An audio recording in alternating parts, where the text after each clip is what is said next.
So I had a conversation with a girl yesterday, and she was concerned about renting. Basically, she and her boyfriend, they're renting an apartment right now. She told me that she's renting a one-bedroom apartment for $1,600 per month. And her boyfriend have been talking about purchasing a home. That was the ultimate goal.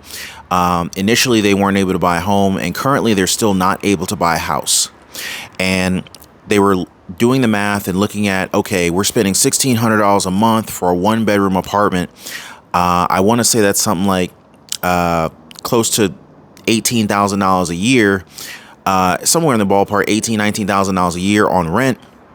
And she feels that she's just wasting money. She and her boyfriend feel like they're wasting money, and the ability to become homeowners and actually purchase a home is getting farther and farther away. And she just feels like renting is a complete waste of money, but she at the same time can't really afford to buy a house right now in the current market. So she's like, man, this is so dumb. I don't want to keep wasting money. And I told her, well, and before I get into it, I feel like many of you may be in a similar situation. So I just wanted to share with you what I ended up telling her. So we've seen the Fed raise interest rates over the last roughly 8 months, 5 or 6 interest rate hikes, and the last 3 interest rate hikes were 75 basis points. So 1 year ago, if you were to buy a house, you would have probably got a mortgage rate somewhere around 3% if you had great credit. Today, if you have great credit, your mortgage interest rate's probably somewhere around the 7% ballpark. So what this has done is it has drastically made owning a home under these new mortgage interest rates tremendously more expensive. So it's forced people to stay in these rental properties for longer than they had anticipated. So, but, I wanted to let you guys know what I told her. So here's the thing. She thinks this is the worst thing in the world and that they're completely wasting money. But I gave her a little bit of advice, and she seemed encouraged after we spoke. So I told her this. I said, well, what will happen if you continue to rent and the Fed continuously raises these interest rates, right? So if the Fed continues to raise interest rates and homeowners can't sell these houses, and these houses are sitting on the market, and right now we're not seeing any housing price declines yet, not in any kind of wide scale fashion, right? Housing prices are just stuck, but sales are not really happening at the rate that they once were. So what happens if the Fed continuously raises interest rates? Let's just say at the end of the year, a mortgage interest rate is like 8%. Yes. At the end of the year, it would be more expensive to buy a house. However, what would happen if more and more sellers have to sell, right? So a lot of sellers are coming onto the market and they're listing their house just to see if they can get what, they're playing the market. They're testing the waters, so to speak. So some sellers don't have to sell, so they'll list at whatever they think the house is worth. And if the house sells, great. If it doesn't, who cares? We'll keep the house. We'll stay where we're at. However, there is a segment of home sellers that are listing houses that they have to sell. Maybe they lost their job. Maybe they got a job transfer. Who knows what the circumstance is, but some sellers must sell. And so those are the motivated sellers. Well, what happens when more and more of these sellers hit the market? Potentially, this could happen, right? So more and more of these sellers hit the market and they have to sell. So they start to lower their prices, and more people lower their prices.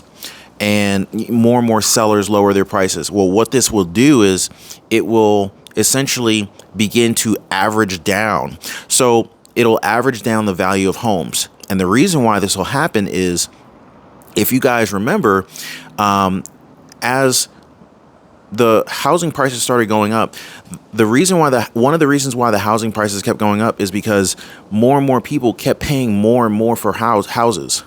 But the exact inverse will happen if it goes the other way.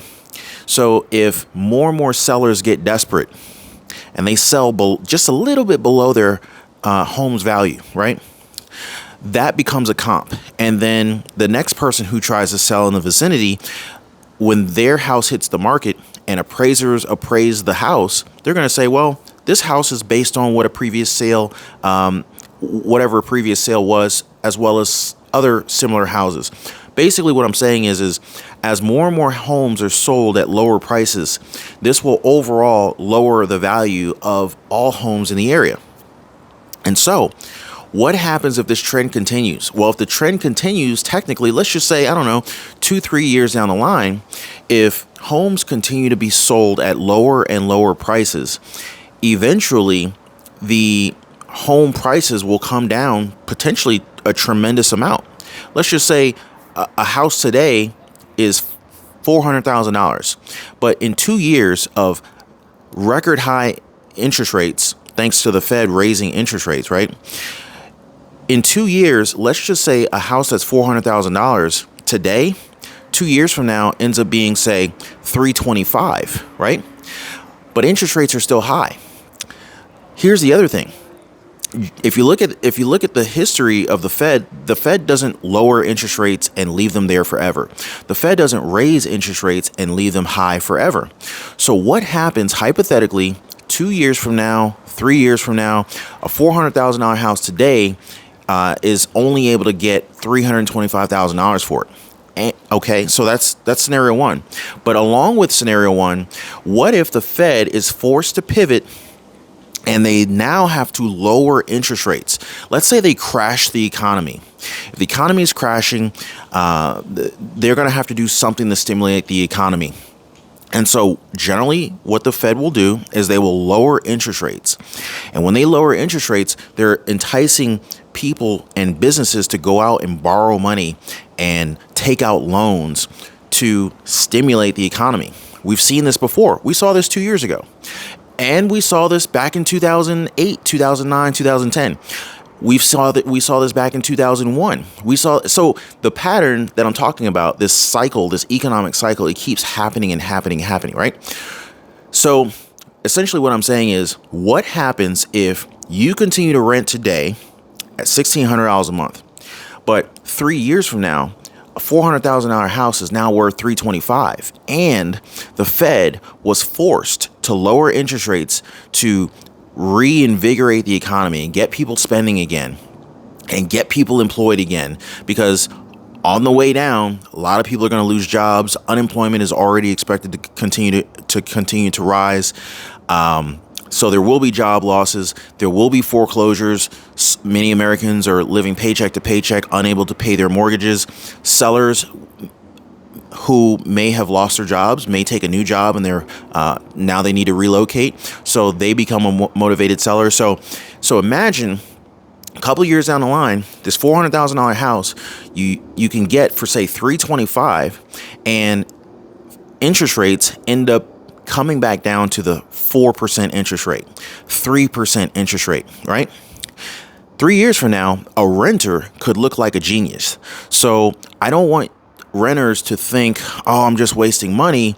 You may be in a similar situation where you feel like you're wasting money, but you may actually be making the smartest financial decision that you could possibly make by just simply surviving in this economy. Let me know what you guys think about this. Drop me some comments down below. If you're new to the channel, consider subscribing. Drop a like for the video. I'll see you on the next one.